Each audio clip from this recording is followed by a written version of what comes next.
جیسا کہ آپ کی خدمت میں عرض ہوا کہ وضو میں ترتیب واجب ہے کہ جو عرض کیا کہ پہلے نیت کرنے کے بعد چہرے کو دھو لیں، پھر دائیں ہاتھ، پھر بائیں ہاتھ، پھر سر کا مسح، پھر دائیں پیر کا مسح، پھر بائیں پیر کا مسح، یہ ترتیب۔ اور اسی طرح وضو میں موالات بھی واجب ہے، افعال وضو کو پے در پے انجام دینا۔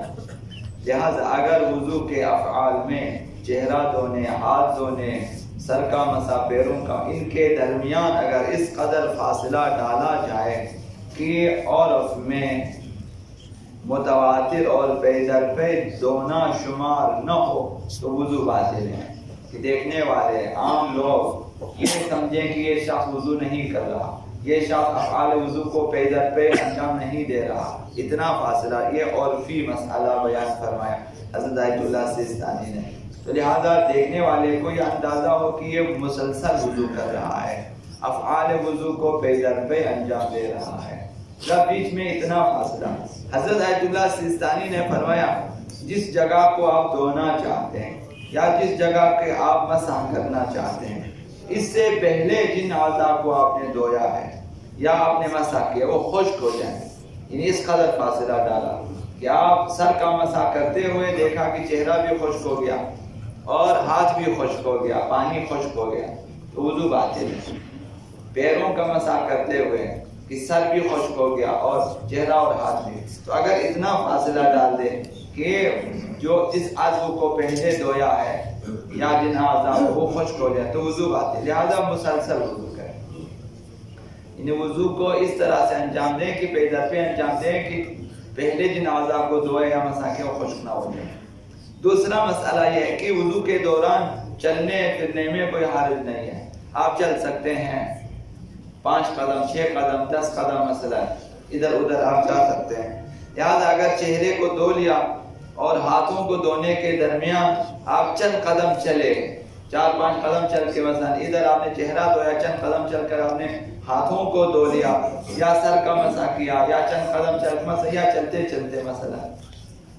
تو اس میں کوئی حرج نہیں ہے، وضو صحیح ہے جب تک موالات برقرار ہے، آپ بیچ میں چل سکتے ہیں،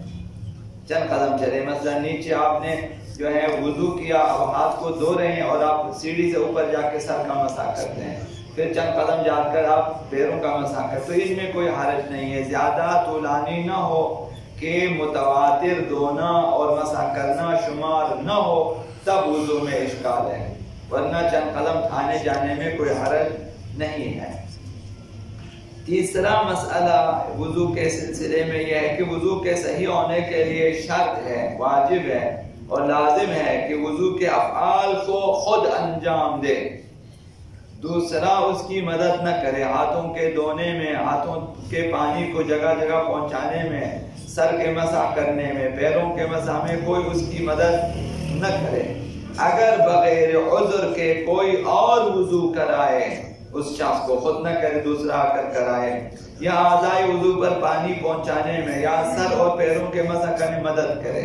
وہ آپ کے ہاتھ کو پکڑ کر سر پہ کھینچے مسح کرے، آپ کے ہاتھ کو پکڑ کر پیروں پہ مسح کرے،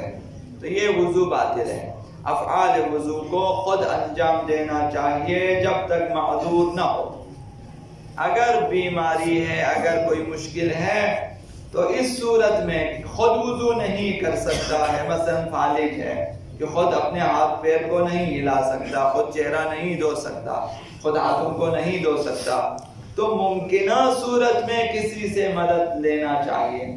تو اگر ممکن ہے کسی سے مدد لیں، بھائی آ کے وضو کرائیں، وہ آپ کے ہاتھ دھو لے اور آپ کے پیروں کو جو ہے چہرے کو دھو لے اور آپ کے سر کا مسح اور پیروں کا مسح۔ تو اس میں یہ بھی ہے کہ اگر ممکن ہے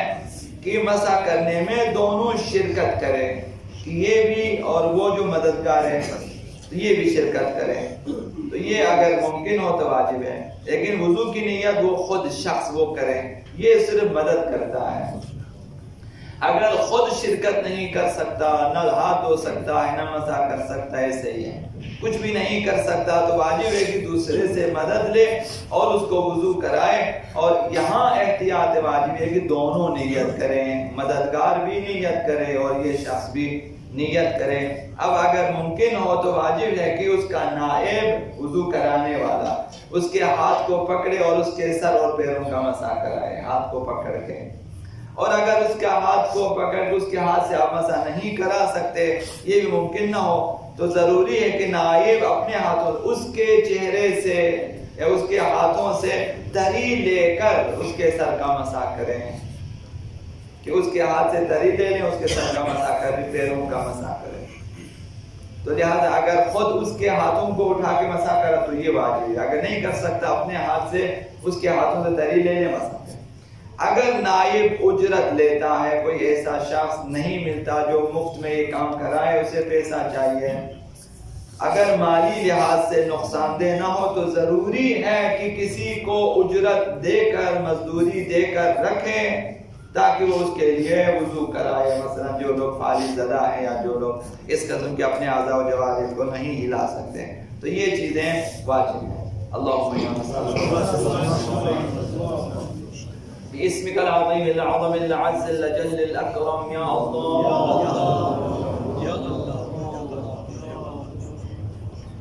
يا الله يا رحمن يا رحيم يا مقلب القلوب ثبت قلوبنا على دينك. اللهم نور قلوبنا يا الله وبيض وجوهنا